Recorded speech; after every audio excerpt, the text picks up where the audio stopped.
Well, we are behind on the Shane Gillis train. Same way we were with Matt Rife. Everybody knew about him before we did. Shane Gillis, who I've heard before on Joe Rogan, I've never heard his stand-up. I've never heard of him, period.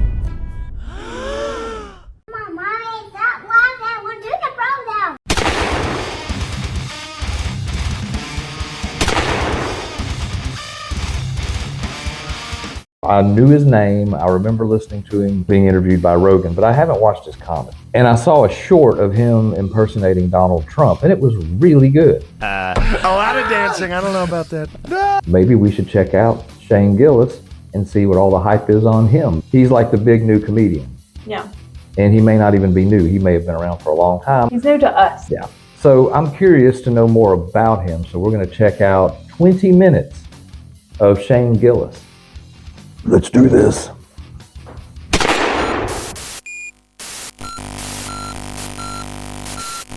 We're all adults. We all agree the Special Olympics is a good program. It's great. I just feel like the guy who came up with it had to be like a real risk taker. Some guy in a board meeting, like, I got an idea. We should be racing these motherfuckers. Like, what'd you say? Like, fucking a town over said they had the fastest ones. So we settle it, you know?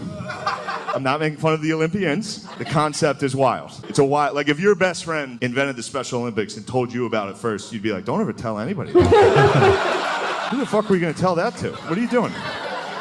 Pole vault? You can't do the cool moves you see in porn. Just do regular. You ever try them? You ever think you can? You ever try, like, cum in a girl's face? They're a lot less receptive in real life.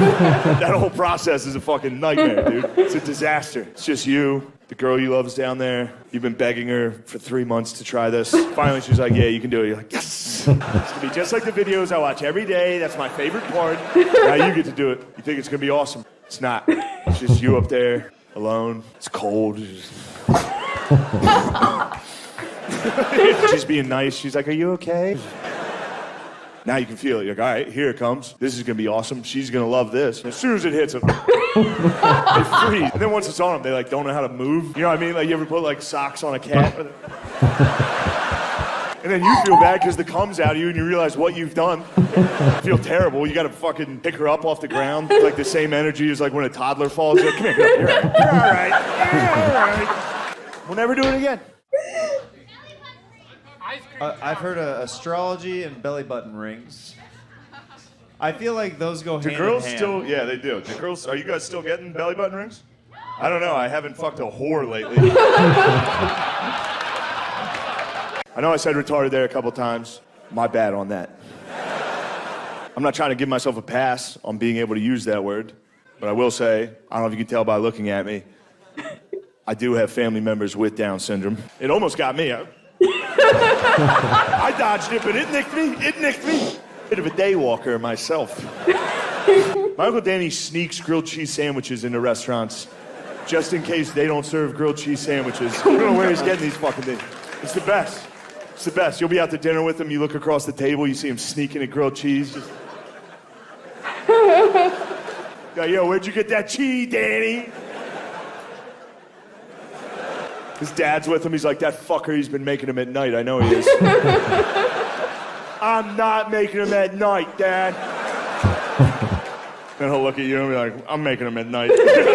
My favorite part of the year was I got to watch my dad watch the news. He's a Fox News guy. Fox News dad, that's a good fucking dad. Can you imagine if you had a fucking MSNBC dad? Some guy every night at dinner like, we need to start focusing on renewable energy. It's like, ew, dude, I didn't know dad was gay. Talking to me about solar panels like a fucking lady. He might have her straight as hell, dude. We fucking hate the environment. That's how straight we are. All we talk about is eating pussy and fracking. Like every Fox News dad, my dad watches Fox every night until he can't. They watch every night until they get so angry they have to go to bed. My dad will watch for like 2 hours and then out of nowhere he'll just stand up and be like, fucking Mr. Potato Head's trans? I'm going to bed. This world's going to hell. Fox News is basically black church for old white dudes. You know what I mean? Like literally everything they say, my dad just sits there like, mm-hmm. Yes, preach, Tucker. Once in a while he gets hit with the Holy Spirit while he's watching it. The Holy Ghost visits him. He's just like, oh, Lord, build a wall. Can I get a wall?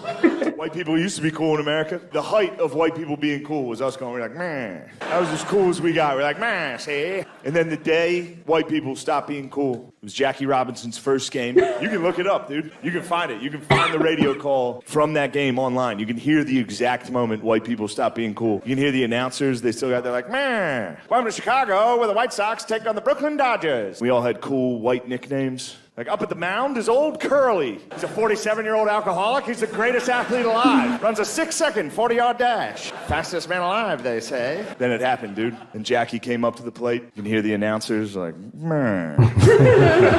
Coming up to the plate is a young colored boy from Brooklyn. No way he can hit Curly's pitch. Here comes the pitch. Fuck, home run. All right. Jackie hit the ball so hard he knocked that voice out of all the whites. Not one of us has talked like that since. Dude, one swing of the bat, we're like, man. All right, yeah, that was pretty good. That was good. It's time for us to focus on computers. Autistic kids, they're like cats. A little skittish. You're not sure if they like you at all. Down syndrome or dogs? They're the dogs, dude. You get home from somewhere, they're like, where the f*** have you been, dude? I got so much to show you. This is gonna be the best day. Ask a Down syndrome kid, do you want to go for a walk? But yeah. Throw a ball. Throw a ball. I'll get on Twitter and the first tweet I see will be someone from back home that's just like, fucking Colin Kaepernick better stand up. Like this tweet if you support the police. Share it if you're not gay. All right, fucking share it. And then the next post is just one of my new woke white friends that's just like, I'm not racist. That's it. Every day for the last year, just a different white person popping up. Like, look at me. Look at this article I shared to my Instagram story. I'm not racist, right? It's like, all right.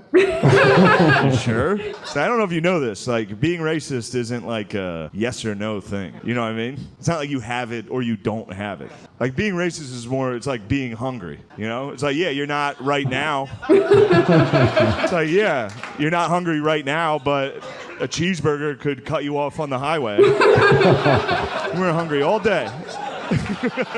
The cheeseburger's Jewish in that joke. No, okay. I do this thing, it's not a good thing, but whenever I'm dating a girl, I always talk shit on her exes. It's not a good look. Women don't respect it. Kind of makes me look like a bitch. I like it. I can't stop doing it. And normally it's easy. Normally it's like, what's your ex do? He's a fucking substitute teacher. It's weird he wants to hang out with kids. Like, that bad. You know, like, this one's tough. This is a tough ex to make fun of. Just when I'm walking around the apartment all day, just fucking Navy SEALs. They're kind of pussies if you really think about it. You know what I mean? Like using night vision, sneaking up on guys. That's a fucking coward's way to fight, dude. You know who's actually brave? Al-Qaeda. That takes courage and bravery. Just in pajamas, throwing rocks at tanks. Heroic shit, dude. Just you and your boys going out. In flip-flops. You're all gonna get fucked up. For real though, it was my favorite speech I've ever seen a president give. It was the night the United States killed the leader of ISIS, Trump. Comes out of the Situation Room at like midnight and gives a press conference like he's giving a post-game NBA just killed a guy press conference. He goes, Abu Bakr al-Baghdadi is dead. He died like a dog. And I'm going to change one word of that. That's what he opened with. And then he did 40 minutes. The speech is 40 minutes for no reason. It wasn't a prepared speech. He freestyled 40 straight. Not even a speech, just mean shit talk. The meanest shit talk you've ever heard in front of the whole world. Abu, we could hear him crying. I said, Abu, don't cry. Let me tell you something. Abu cried. He cried quite a bit. I wouldn't have cried. Crybaby Baghdadi, that's what we were all calling it. Like, as big as racism is in America, football. That was the best Trump impression There's a ever. Disney movie, Remember the Titans, dedicated to what I just told you. The whole point of that, dude, that was one high school football season. Remember the Titans was like, it was 8 weeks. That whole town went from like centuries of like, don't let them in our school, to just like, oh shit, the high school team's 4-0? Those are my brothers. The point I'm trying to make is if you want to get rights in America, you just got to put together a good football. You know what I mean? If the transgenders got together and put together just a fucking hard-nosed, run it down your throat ball club, and transit just 3 yards in a cloud of dust of transgenders. If the trans community could just somehow upset Alabama, everybody down there tomorrow would be like, those are some tough bitches, actually. Anytime I go to another country, as soon as I get out of the airport and start like driving around, I'm just like, dude, this is your fucking country, dude? Other countries suck, dude. America's number one, dude. It's not even close. It's official. I've been to like 3 other countries. It's official. The other countries hate it too. They hate that we're number one. You ever tell them? You ever go to another country and tell them we're number one? Swim up to like a pool bar, just... and you know we're number one? They hate it, dude. They try to bring up bullshit to bring us down. Like, what about all the mass shootings you guys have all the time? It's like, at least we're not gay. You know? So there's really not a good comeback to that, because that's a pretty serious problem. And we're the only country doing that. We're not making any adjustments. None. What are we gonna give up our guns like a bunch of fucking gay guys? Yeah, right, dude. No, we're just gonna have shootings all the time. Yeah. Australian accent's one of those accents that's funny every single time. You could be in the middle of a fucking tragedy. If you heard an Australian accent, you'd still be like, like if there was like an Australian guy in the office on 9/11, I was like, oh fuck, look out! Oh no, there's another one, get down! Oh fuck, it's hot up here, gonna have to jump out. No!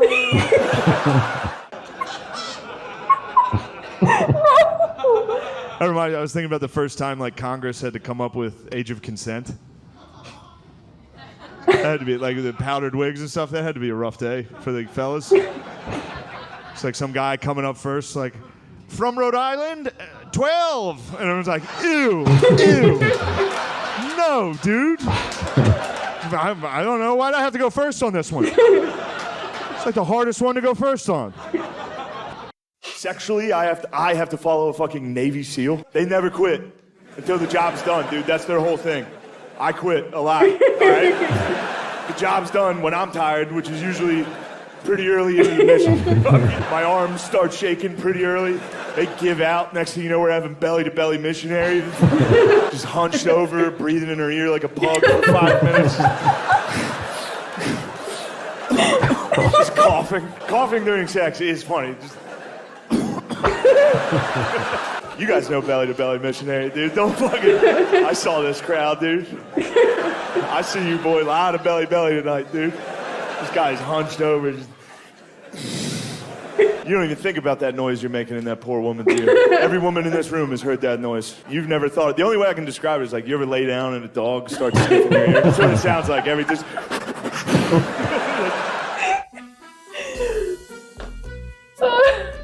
Bad.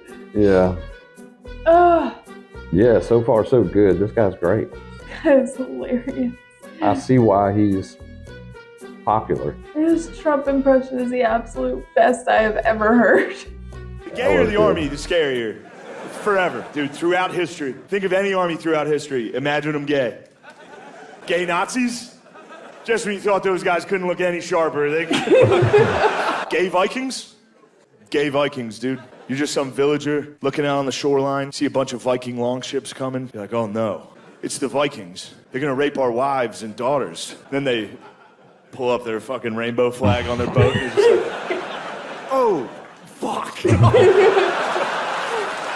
Oh, that's way worse. My roommate, his girlfriend played college volleyball. So I'm very excited to like shit on volleyball whenever I can.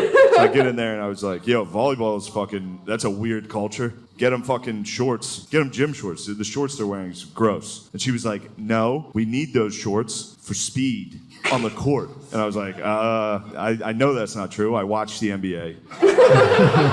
None of you are moving as fast as like a ref. And those guys are wearing like slacks, dress shoes for some reason. She was like, no, we need those shorts. The tight shorts, they're essential. She compared them to like a helmet in football. I was like, I know they're not essential because I Googled the Special Olympics volleyball team. All of a sudden, those shorts weren't so essential for them. What's that about? How baggy do you think they look like the fucking N1 mixtape out there? Offensively baggy is how I would describe all of their attires. I'm not discounting the fact it's hard for families. It is. I've witnessed it firsthand. It's difficult. It's very scary at first. And then you quickly realize that's easily the only good family member we have. That's the only good person I know. They're the bros, dude. They're the perfect bro. They love two things, dude. They love John Cena Across the board, dude. You see one of these dudes out in public, hit him with a phone. They're gonna give it back. They love it. And they love tits. Dudes with Down syndrome love tits, and it's a very uncomfortable truth for a lot of people. And I'm not sure why. Tits rule. John Cena rules. It's kind of the two coolest things. This joke's probably not gonna make it, but all right, hear this one out. Dudes with Down syndrome love women so much. I've never been a believer of being gay as a choice, but I will say every dude I know that can't think fucking loves pussy.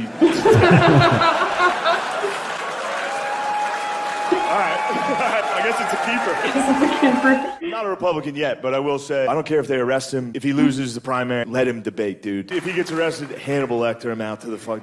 Here's my idea. Final debate of the year. Have one Republican candidate, one Democrat. You're like, all right, fellas, surprise third guest tonight. Fucking stone cold music, the glass shatters. He walks out.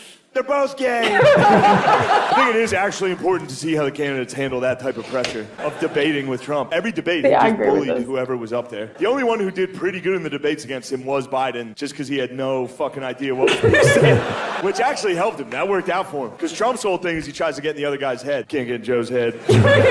Joe's not in there. Good luck. Joe's not in there. Biden is Trump's kryptonite in a debate. Trump tries to drag the other guy into like a shit-talking contest. He can't get Biden. Every debate he's trying so hard, and Biden is just...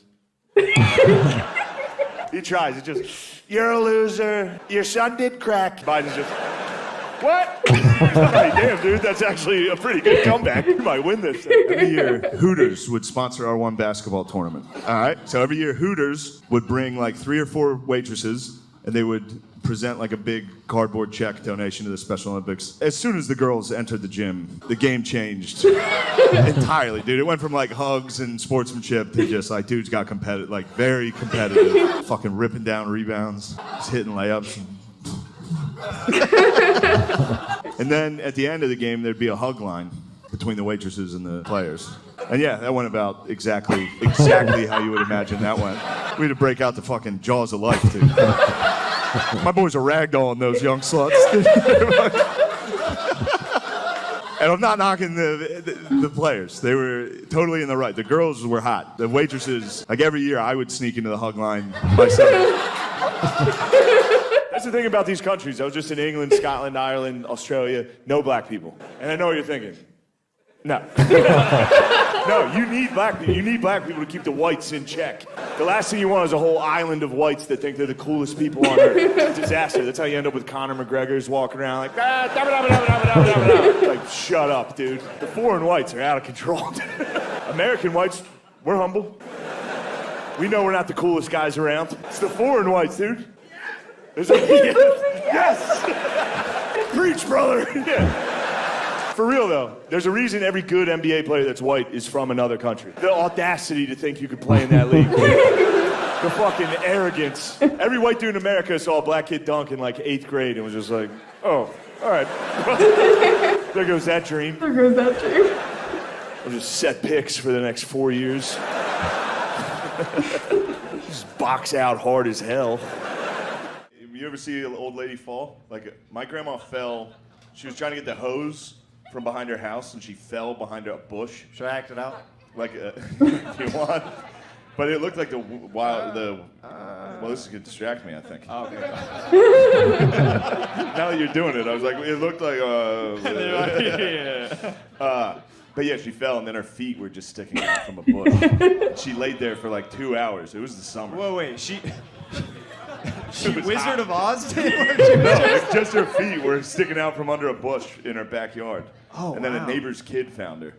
Which is very funny, because if you don't have life alert and you're old, you just have to yell. But it's very faint if You're you're gonna older. lay there and be like, help! Isn't that funny? You guys don't think it's funny to have to lay there? I don't know if you know this. The war in the Middle East is just on the internet. The whole fucking thing. Every dude out there on both sides was wearing GoPros the entire time. Like, you can watch it. We watched like 3 hours of the war in Iraq. And after the first hour, I found myself starting to cheer, not cheer, but like, relate. I felt like I could relate more to the monkey bars guys. You know what I mean? They were a little more my speed. You ever wonder how you would do out there? Watch those guys. Those are just normal fucking dudes. Second shots are fired. There's no game plan. They're like, oh, shit! Very relatable. Guns jamming. Try to fire a rocket, it goes straight fucking backwards. They look like me trying to fire a gun. Their feet move when they shoot. Very relatable. They also have never won. They got fucked up every single time. Bad. They would blow up like one truck every 5 months. They'd be just as surprised as everybody. Shit finally worked out. You could hear it in their voice. Someone would blow up, they'd be like, oh! It's like, yeah, dude, that's a human reaction. That's relatable. That's what I would do if I saw a fucking explosion. I'd go, oh! That's human. You ever watch us kill people? I can't relate to that at all.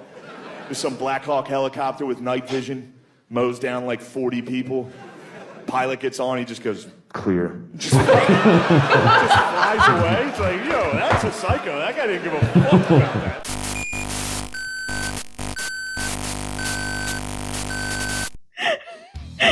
Oh, Clear.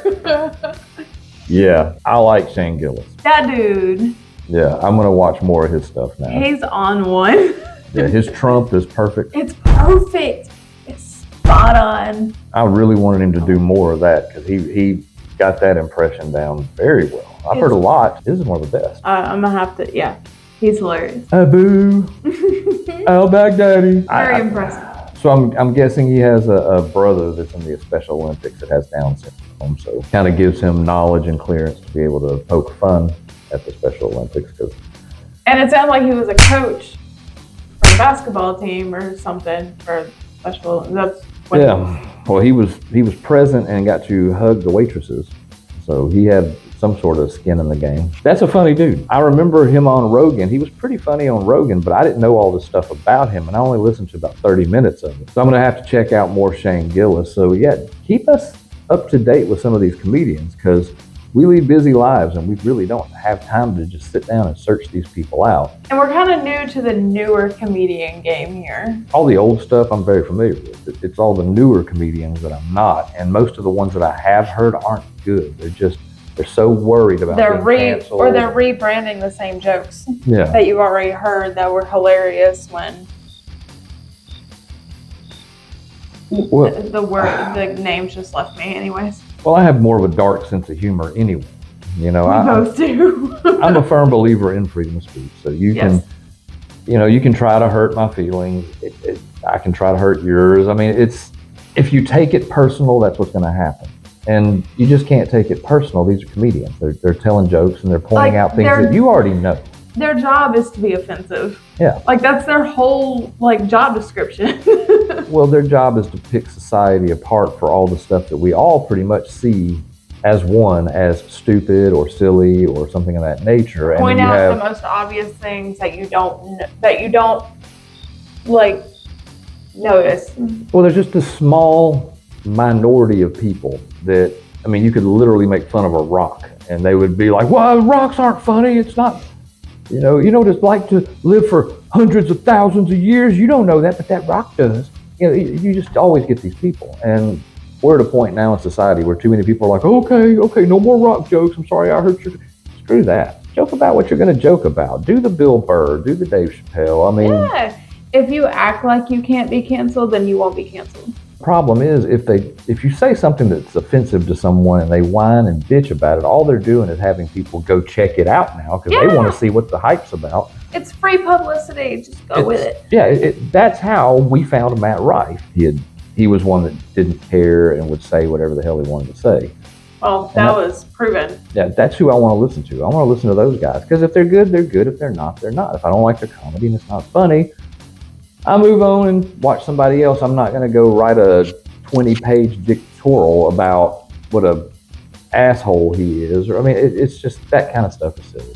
Let comedians be comedians. There's so many really, really bad ones out there that are so popular. Like Stephen Colbert is not funny. I'm sorry, he's just not. Jimmy Fallon. Fallon's funnier than the rest of them. He laughs at his own jokes, which is why he makes himself laugh more than he makes me laugh.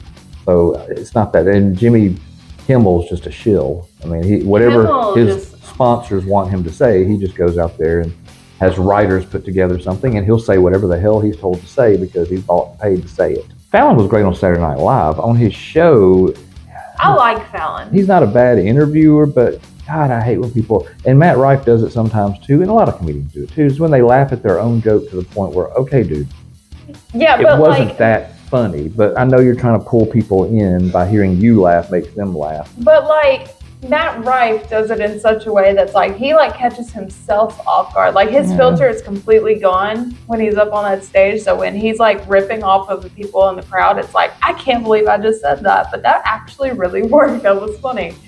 Like I find it funny. I mean, that he finds it funny.